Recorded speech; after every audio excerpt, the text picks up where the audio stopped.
नमस्कार, बहुत बहुत स्वागत है दोस्तों। आज की बड़ी खबरें लेकर हाजिर हैं आप सभी के लिए। एक एक करके हर मुख्य समाचार आप तक पहुंचाया जाएगा इस वीडियो के माध्यम से। दोस्तों लगातार साथ में बने रहिए। चैनल पर नया है तो सब्सक्राइब कीजिएगा, घंटी के आइकन को दबाना मत भूलिएगा और जरूर बताइए दोस्तों कमेंट बॉक्स में दिल्ली चुनाव में आप किस पार्टी का समर्थन कर रहे हैं।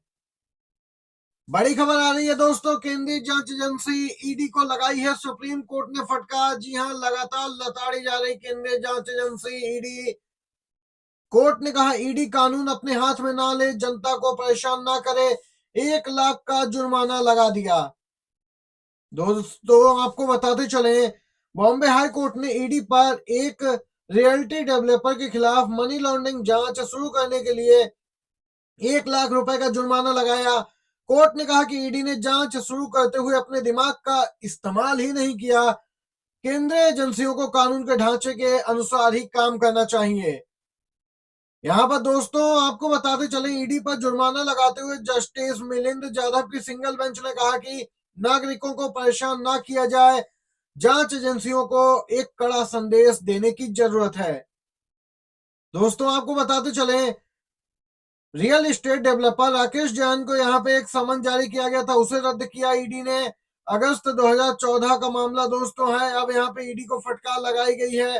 दोस्तों आपको बताते चले, ईडी को यहाँ पे दोस्तों हाई कोर्ट ने फटकार लगा। इससे पहले सुप्रीम कोर्ट भी कई बार लताड़ चुका है।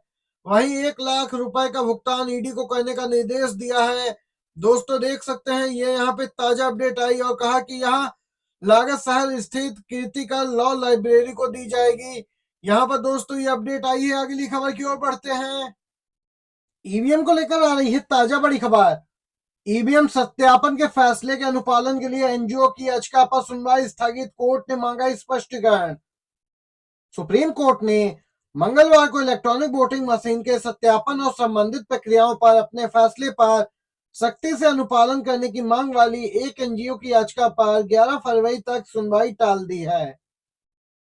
मामले में मुख्य न्यायाधीश संजीव खन्ना, न्यायमूर्ति दीपांकर दत्ता की विशेष पीठ एनजीओ एडीआर की अंतरिम याचिका पर सुनवाई कर रही थी, जिसमें चुनाव आयोग को ईवीएम की जली हुई मेमोरी और माइक्रो कंट्रोलर की जांच और सत्यापन करने के निर्देश देने की मांग की गई थी। दोस्तों आपको बताते चले, यहाँ पर यह ताजा अपडेट आई है और इस पूरे मामले पर दोस्तों चुनाव आयोग को अब जवाब देना होगा। दोस्तों आपको बताते चलें, ईवीएम के सत्यापन की मांग वाली इस याचिका पर एडीआई की ओर से वरिष्ठ अधिवक्ता प्रशांत भूषण पेश हुए और यहाँ पर दोस्तों पीठ ने रजिस्ट्री से पहले के मामलों के रिकॉर्ड पेश करने को भी कहा है। इसी के साथ अगली अपडेट की ओर बढ़ते हैं। दिल्ली चुनाव को लेकर कांग्रेस की तैयारियां पूरी है। राहुल गांधी, प्रियंका गांधी ने दिल्ली कांग्रेस नेताओं को स्पष्ट संकेत दिया है कि चुनाव में लापरवाही न बरती जाए और चुनाव प्रचार धुआंधार तरीके से जारी रखा जाए। यहाँ पे दोस्तों कई कांग्रेसी नेताओं की दिल्ली में कार्यकर्ताओं की निष्क्रियता पर गहरी नाराजगी व्यक्त की।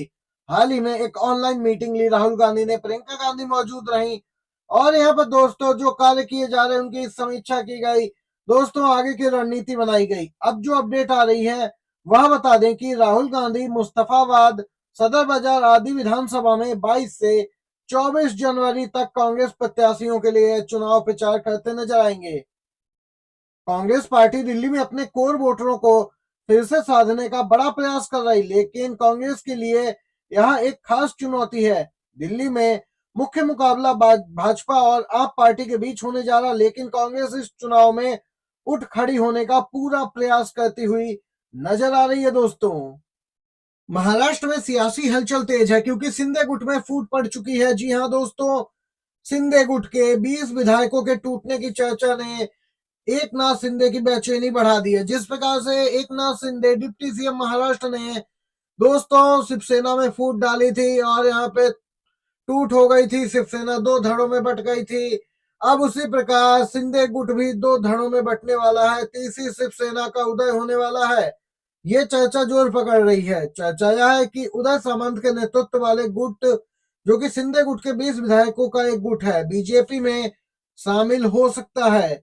महाराष्ट्र में पालक मंत्री की नियुक्ति को लेकर महायुति में पर्दे के पीछे राजनीतिक हलचल चरम पे पहुंच गई। डिप्टी सीएम एकनाथ शिंदे ने संरक्षक मंत्रियों की सूची घोषित होने के बाद बीजेपी के केंद्रीय नेतृत्व के समक्ष सख्त नाराजगी भी जताई है। दोस्तों देख सकते हैं सिंधे गुट में बड़ी फूट डाल रही बीजेपी। बीजेपी सिंधे गुट के साथ बड़ा खेल करने वाली है। दोस्तों इसी के साथ अगली बड़ी खबर आप सभी को बताते चले।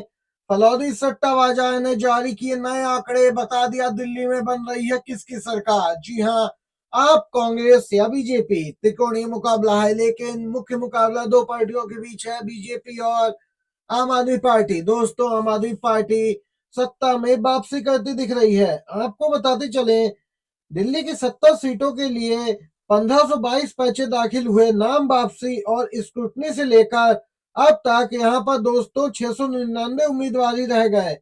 और जो ताजा आंकड़े आए उसके अनुसार दिल्ली में आम आदमी पार्टी को 40 से 45 सीटें मिलने का अनुमान दर्शाया गया है।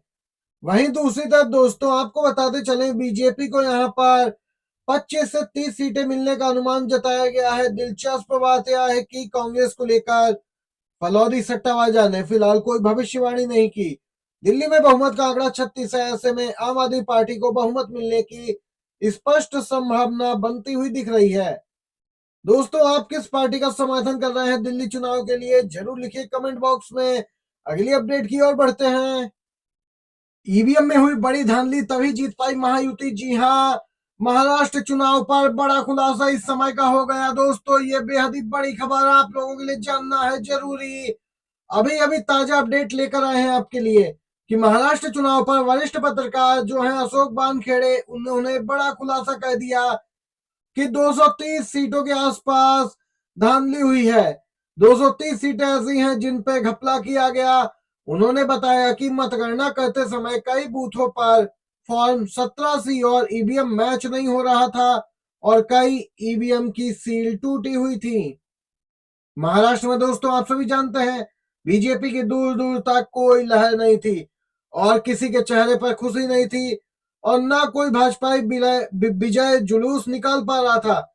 ईवीएम से खेला हुआ ये खेल का प्रयोग सबसे पहले छत्तीसगढ़ में हुआ, फिर ये प्रयोग को हरियाणा में इंप्लीमेंट किया गया और फिर बड़े लेवल पे महाराष्ट्र में किया गया। दोस्तों देख सकते हैं फॉर्म 17C और ईवीएम मैच नहीं हो रहे थे, कितने वोट किसे मिले और एक्स्ट्रा वोट कहां से आए, इस प्रकार से धांधली की गई।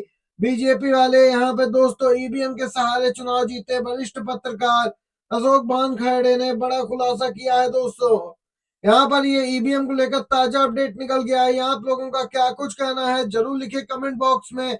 आप भी मानते हैं चुनाव बैलेट पेपर से होना चाहिए तो एक लाइक वीडियो को जरूर कीजिएगा। दोस्तों धन्यवाद, जय हिंद।